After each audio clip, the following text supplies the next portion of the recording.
నమస్తే గురువు గారు. శ్రీమాత్రే నమః. ఈ జనవరి మాసంలో తులారాశి వాళ్ళకి ఎలా ఉండబోతుంది? పర్టికులర్‌గా ఏంటంటే అమ్మ మొన్నటి వరకు వీళ్ళకి కేతువు రాశిలో సంచరించాడు. ఇప్పుడు 12వ స్థానంలోకి వెళ్తున్నాడు కేతువు. కాబట్టి ఇదేమిటి అంటే కొంతవరకు ఆహ్, రిలీఫ్, ఒక వైరాగ్య సంబంధించిన ధోరణి నుంచి రిలీఫ్ అనేటువంటిది వస్తుంది. ధనపరంగా మంచి గ్రోత్ ఉంది.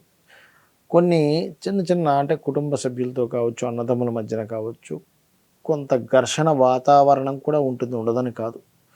అదేవిధంగా లోన్స్ కూడా లభిస్తాయి. అది కూడా ఇక్కడ బ్యాంక్స్ కాకుండా కొన్ని ఫారిన్ బ్యాంక్స్ ఉంటాయి. వాటి ద్వారా లోన్స్ లభించేటువంటి యోగం స్పష్టంగా చూపిస్తుంది.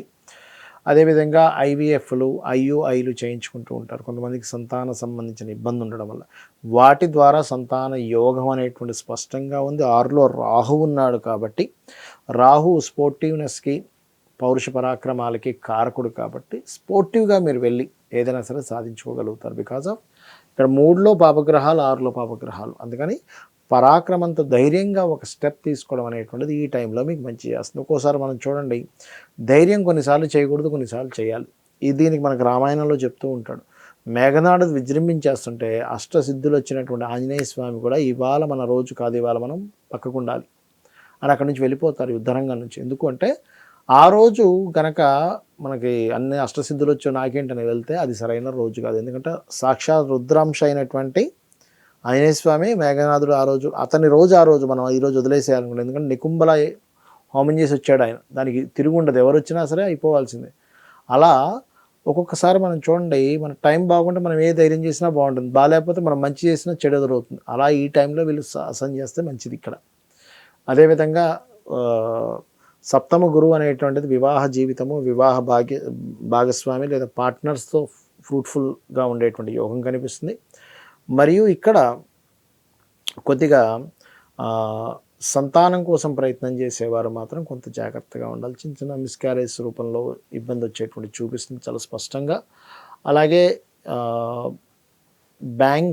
బ్యాంకింగ్లో ఓడీస్ కోసం ప్రయత్నం చేసేటువంటి వారికి మంచి యోగం ఉంది ఇక్కడ. అదేవిధంగా జీవిత భాగస్వామికి ఏదైనా టీచింగ్ రిలేటెడ్, బ్యాంకింగ్ రిలేటెడ్కి సంబంధించినటువంటి లేదా ధర్మాదాయ దేవాదాయ శాఖకు సంబంధించిన ఏదైనా ఉద్యోగం ప్రయత్నం చేసినట్లయితే ఈ లగ్నం వారి, ఈ రాశి వారికి యోగం అనేటువంటిది చూపిస్తుంది. ప్రమోషన్స్ లభిస్తాయి. కాకపోతే కాస్త ఇన్వెస్ట్మెంట్స్ చేసేటప్పుడు మాత్రం కాస్త చూసి ఇన్వెస్ట్మెంట్స్ చేయాలి ఈ యొక్క తులారాశి వారు. ఇక వీరు చేయవలసిన దేవతారాధన కాళికాదేవిని ఎక్కువగా ఆరాధించాలి. ఎంత కాళికా అమ్మవారిని, వారాహి అమ్మవారిని ఎంత ఆరాధిస్తే అంత బాగుంటుంది. అయితే గురువుగారు, మీరు ఇప్పటిదాకా గోచారం ఫలితాలు చెప్పారు కదా, సో ఇవే చూసుకోవాలా, ఇంకా వేరే ఏవైనా కూడా చూసుకోవచ్చా? గోచార ఫలితాలతో పాటు మన జన్మజాతక ఫలితాలను ఉంటాయమ్మా. అంటే మనం జన్మించినప్పుడు, ఇప్పుడు మీరు జన్మించారు, మీరు జన్మించినప్పుడు ఉన్న గ్రహస్థితి అనేది ఒకటి ఉంటుంది. ఇది ఎట్లా తెలుసుకోవాలి అంటే మీరు జన్మించినప్పుడున్న సమయం తీసుకోవాలి. దీని ద్వారా లగ్నం తెలుస్తుంది. లగ్నం ద్వారా ఏంటంటే మనిషి ఏమిటి, అసలు ఆ వ్యక్తి ఏమిటనే విషయం తెలుస్తుంది. అదేవిధంగా సమయం ద్వారా లగ్నం ఎలా తెలుస్తుందో date, month, year, time, place of birth, వీటి ద్వారా ఆ వ్యక్తి జన్మించినప్పుడు నుంచి ఉన్నటువంటి గ్రహస్థితి తెలుస్తుంది. వీటి ద్వారా ఏమిటి లాభము అంటే, ఇప్పుడు మీరున్నారు, మీకు ధనం ఏ రూపంలో వస్తుందో తెలియాలంటే మీ ధనాధిపతిని పట్టుకోవాలి. మీకు ధనం ఇచ్చేవాడు అసలు ఎవరు, ఆ ధనాధిపతిని మనం తెలుసుకోవడం ద్వారా ఏం తెలుస్తుందంటే మీరు ఏ రంగాల్లో బాగా కలిసి వస్తుంది, ఎప్పుడు మీరు ధనం ఇన్వెస్ట్మెంట్ చేయాలి, ఎప్పుడు ఇన్వెస్ట్మెంట్ చేయకూడదు. కొంతమంది షేర్స్లోని, మ్యూచువల్ ఫండ్స్లో ఇన్వెస్ట్మెంట్ చేస్తుంటారు. రైట్ టైంలో ఇన్వెస్ట్మెంట్ చేస్తే డబ్బులు వస్తాయి, రాంగ్ టైంలో ఇన్వెస్ట్మెంట్ చేస్తే పోతాయి. అది తెలుస్తుంది. అలాగే కుటుంబ వ్యవహారాలు తెలుస్తాయి, కుటుంబంతో ఉండే రిలేషన్స్ తెలుస్తాయి సెకండ్ హౌస్ వల్ల. ఇప్పుడు థర్డ్ హౌస్ రీడింగ్ అని ఉంటుంది ఆస్ట్రాలజీలో. ఈ థర్డ్ హౌస్ రీడింగ్ వల్ల ఏమిటంటే మీకు అన్నదమ్ములతో సఖ్యత ఎలా ఉంటుంది. కొంతమందికి అన్నదమ్ములతో గొడవలు ఉంటాయి, కొంతమందితో మోసపోతారు, కొంతమంది వాళ్ళే సపోర్ట్ చేస్తారు. అది మీరు తెలుసుకున్నారనుకోండి, ఓకే నేను అన్నదమ్ములతో వెళ్తే ఇబ్బంది అవుతుంది, అలాంటప్పుడు ఏదైనా బిజినెస్ అనుకుంటే వెళ్ళరు. అలాంటప్పుడు ఎందుకు గొడవలు వస్తాయని తెలిసింది, దూరంగా ఉంటారు. అంటే ఇట్స్ వెరీ క్లియర్లీ మన జన్మజాతకం మనం ఏమిటి, మనం ఏం చేయాలి, ఏం చేయకూడదు, ఎప్పుడు ఎలాంటి నిర్ణయాలు తీసుకోవాలని చెప్తుంది జ్యోతిష్ శాస్త్రం. అదేవిధంగా ఫోర్త్ హౌస్ రీడింగ్ అంటారు ఇందులో. అంటే మీ విద్య ఏమిటి. అదేవిధంగా ఇందాక నేను మీకు మీ జాతకం చూసాను, ఏమంటే మీకు ఎడ్యుకేషన్ బ్రేక్ అయిందమ్మా అన్నాను లేదా, మీరు చెప్పారు, మీరు నాకు చెప్పలేదు, ఫస్ట్ టైం చూడడం అన్నాను లేదా, అట్లా తెలుస్తుంది అనమాట. అట్లాగే రెండవది ఏంటంటే ఇక్కడ మనిషి యొక్క తత్వం ఏమిటి, ఇది లగ్నం బట్టి ఎలా తెలుస్తుందో మనిషి యొక్క మానసిక తత్వం ఏంటి, మానసిక స్థితి ఏంటి 4వ భావం బట్టి తెలుస్తుంది. తల్లిదండ్రులకి ఎట్లా ఉంటుంది, అదేవిధంగా ఒకవేళ మీరు గృహం కొనుక్కుంటే ఎప్పుడు కొనుక్కుంటే మంచి, చాలామంది తెలియక రాంగ్ టైంలో కొనుక్కుంటారు. రాంగ్ టైంలో కొనుక్కోవడం వల్ల ఇబ్బంది పడతారు. రైట్ టైంలో కొనుక్కోవాలి, రైట్ డైరెక్షన్లో. అన్ని డైరెక్షన్స్ మంచివే, ఒక్కొక్క పేరుని బట్టి ఒక్కో డైరెక్షన్ మంచిది. వాస్తంతా మంచిదే, కానీ ఎవరికి ఏది పనికి వస్తుందని తెలుసుకోవాలి. ఎలా అంటే సింపుల్ ఎగ్జాంపుల్, బ్లడ్ గ్రూప్స్ ఉంటాయి. రక్తం అంతా ఎర్రగానే ఉంది కానీ ఏ రక్తం పడితే ఆ రక్తం ఎక్కించుకుంటామా? ఎక్కించుకోము. ఎందుకు? అది రివర్స్ అవుతుంది మనిషికి. బికాజ్ ఆఫ్ సేమ్ గ్రూప్ ఎట్లా పెట్టుకుంటామో మీకు కలిసి వచ్చేటువంటి దిశలో మీరు ఉండాలి.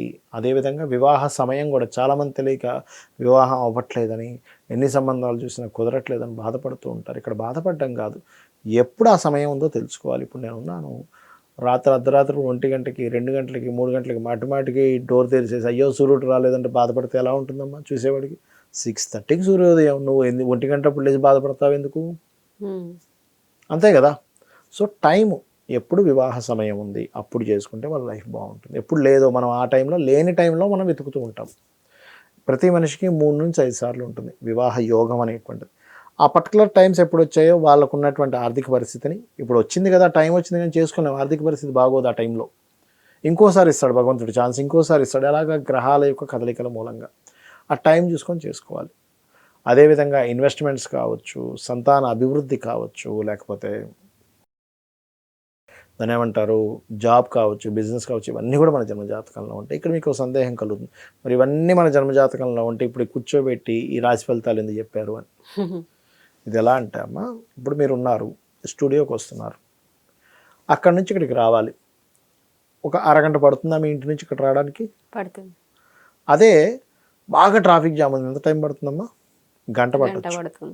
బాగా వర్షం పడుతుంది, ఎక్కువ టైం పట్టచ్చు కూడా. ఒకసారి వస్తున్న వెహికల్ ఆగిపోయింది, ఇంకెక్కువ టైం పట్టచ్చు. అంటే ఏమిటి? మీ చేతుల్లో లేకుండా ఇంకోటి బయట ఉండే పరిస్థితి కూడా మిమ్మల్ని ఆపుతూ ఉంటుంది. మీరు ఆరోగ్యంగానే ఉన్నారు, నడవగలరు, మాట్లాడగలరు, అంత ఆరోగ్యంగా ఉంది, ఏ ప్రాబ్లం లేదు, నేను కూర్చో యాంకరింగ్ చేయడానికి నేను రెడీగానే ఉన్నాను. కానీ వచ్చే తోవ హాఫ్ అన్ అవర్లో రావాల్సింది 1 అవర్, 1.5 అవర్, ఒక్కోసారి 45 మినిట్స్ ఎందుకు పడుతుంది? బికాజ్ ఆఫ్ మధ్యలో ఉండేటువంటి పరిస్థితి.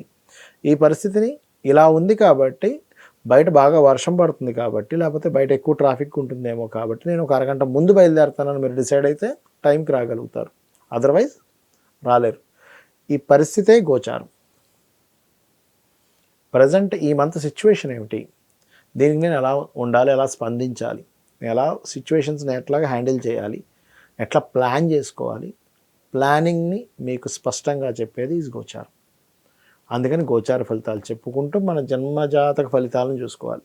చాలామందికి జాతకము తెలియదు, గోచారం చూసుకోవడం అర్థం కాదు, వాళ్ళ డేట్ ఆఫ్ బర్త్లు తెలియవు. అప్పుడేం చేయాలి అంటే, నిత్యము ఉదయం సాయంత్రం చక్కగా లలిత కానీ విష్ణు సహస్రనామాలు కానీ చదువుకుంటూ, గోశాలకు వెళ్ళే అలవాటు ఉంటే గోశాలకు వెళ్ళి గోవులకి ఏదైనా తినిపిస్తూ, భగవంతుడిని శరణాగతి అంటారు దాన్ని. అంటే నాకు ఇవి ఏమీ తెలియవు, నీ పాదాలు నేను పట్టుకున్నాను తల్లి, నన్ను నువ్వు నడిపించు, నా పని నేను చేసుకుంటూ ఉంటా, అన్నిట్లో నేను చూసుకుంటాను, వెళ్తూ ఉంటే అమ్మవారే రక్షిస్తుందని మనకి దేవీ భాగవతంలో ఉంది.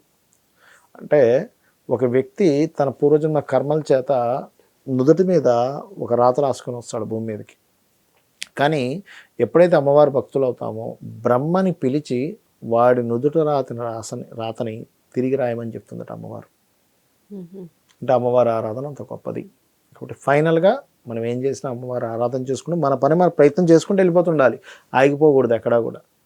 గమ్యం ఎప్పుడు చేరుతామంటే నడుస్తూ ఉంటేనే చేరుతాం, ఆగిపోతే చేరం అనేది అర్థం చేసుకోవాలి.